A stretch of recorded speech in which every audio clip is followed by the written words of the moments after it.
नमस्कार मित्रांनो, एमटी टायटिंग चॅनलमध्ये आपलं स्वागत आहे। ई पीक पाहणी हे किती महत्त्वाची, हे ज्या शेतकऱ्यांनी 2023 खरीपमध्ये ई पीक पाहणी केली नव्हती त्या शेतकऱ्याला तरी नव्याने सांगण्याची आवश्यकता नाही की ई पीक पाहणी किती महत्त्वाची। त्या शेतकऱ्यांचं काय नुकसान झालंय हे त्याच शेतकऱ्याला माहिती आहे ज्यांनी 2023 मध्ये ई पीक पाहणी केली नव्हती।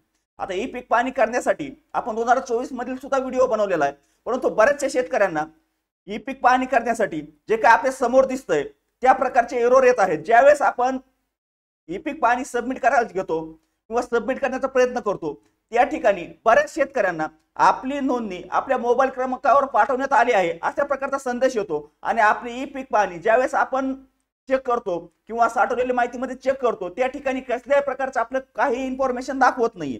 या प्रॉब्लेमवर बऱ्याचशा शेतकऱ्यांनी कमेंट केल्यामुळे किंवा व्हॉट्सअपच्या माध्यमातून संपर्क केल्यामुळे हा व्हिडिओ आपल्यापर्यंत आणण्याचा प्रयत्न आहे। आता या ठिकाणी ज्या शेतकऱ्यांना अशा प्रकारचा एरर होतोय त्या शेतकऱ्यांनी काय करायचं हे व्यवस्थित त्या ठिकाणी पाहून घ्या। आता ज्या शेतकऱ्यांना अशा प्रकारचा प्रॉब्लेम येतो त्यांनी त्या ठिकाणी नवीन खरेदीदार नोंदणी हा पर्याय निवडायचा। आपला विभाग, जिल्हा, तालुका आणि गाव जे काय असेल ते या ठिकाणी सगळं सिलेक्ट करून घ्या। आपलं जे काय गाव असेल, आपला जिल्हा असेल, तालुका असेल, काय जे असेल ते या ठिकाणी व्यवस्थित सर्च करून घ्या। त्यानंतर आपला गट नंबर असेल, खाते क्रमांक ॲज इट इज। आता इथून पुढची प्रोसेस जी मी मागच्या व्हिडिओमध्ये सांगितली तुम्ही जे करत गेलता त्याच प्रोसेसनुसार जायचं। गट नंबर टाकायचा, आपलं नाव सर्च करायचं, आपलं नाव या ठिकाणी क्लिक करून घ्यायचं। आपलं नाव घेतल्यानंतर आपला जो काय खाते क्रमांक आहे तो खाते क्रमांक सिलेक्ट करायचा। ज्या गटाची आपल्याला किंवा ज्या खात्याची आपल्याला ई पीक पाहणी करायची ते या ठिकाणी सिलेक्ट करा। मोबाईल क्रमांक बरोबर आहे तर पुढे करा, नसेल तर एडिट करून बदलून घ्या। त्यानंतर थोडं लोड घेतंय, वेटिंग करू। एवढा काय मोठा विषय नाही। आता इतका जर तुम्ही काम केलं इथून पुढची ई पीक पाहणी तुमची ऑटोमॅटिक होणार आहे। फक्त जे तुम्ही खातेदार नोंदणी आलीच झाले, पुढे जा, वर क्लिक करा आणि पुढे घ्या।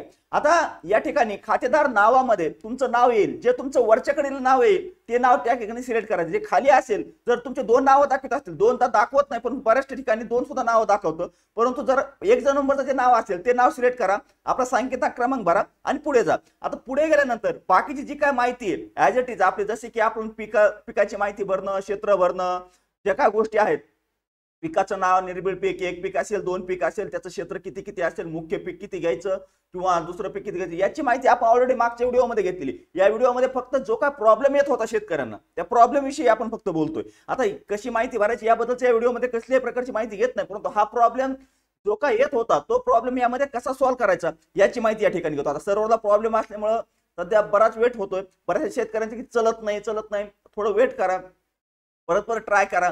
आता सगळं ऑल महाराष्ट्रात ज्यांनी गेल्या वर्षी केली नव्हती त्यांना सुद्धा यावर्षी करणं आवश्यक पडायला लागलं, कारण ई पीक पाहणी किती महत्वाची हे आपण न सांगता शासनानंच दाखवून दिलं। ई पीक पाहणी किती महत्वाची, जे काय अनुदानाच्या याद्या आल्यात त्या याद्यामध्ये ज्या शेतकऱ्यांचे नावं नाहीत त्या शेतकऱ्यांना विचारणं आवश्यक आहे की किती महत्वाची। आता या ठिकाणी सगळी माहिती भरल्यानंतर आपला खाते क्रमांक जो काय असेल, आपला गट क्रमांक, क्षेत्र, ह्या गोष्टी सगळ्या आता ऑलरेडी आपण निवडलेल्या आहेत। पहिल्यांदी घेतलेली ही माहिती, कारण तुम्हाला हा प्रॉब्लेम आला म्हणजे तुम्हाला ह्या सगळ्या गोष्टी तुम्हाला ऑलरेडी येत आहेत म्हणून तुम्हाला तो प्रॉब्लेम आला, कारण तो प्रॉब्लेम शेवटी येत होता तो सबमिट करताना।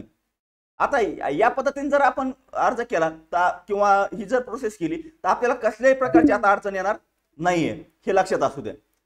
याच्या व्यतिरिक्त जर आपली काही अडचण असेल किंवा आपल्याला काही समस्या असेल तर कमेंटच्या माध्यमातून असू, व्हॉट्सअपच्या माध्यमातून असू किंवा टेलिग्राम चॅनलच्या माध्यमातून असू आमच्यापर्यंत पोहोचण्याचा प्रयत्न करा। आम्ही आपल्याला नक्की सहकार्य करण्याचा प्रयत्न करू। तर चला, जर व्हिडिओ आवडला असेल आणि कामाचा वाटला असेल तर व्हिडिओला लाईक करा।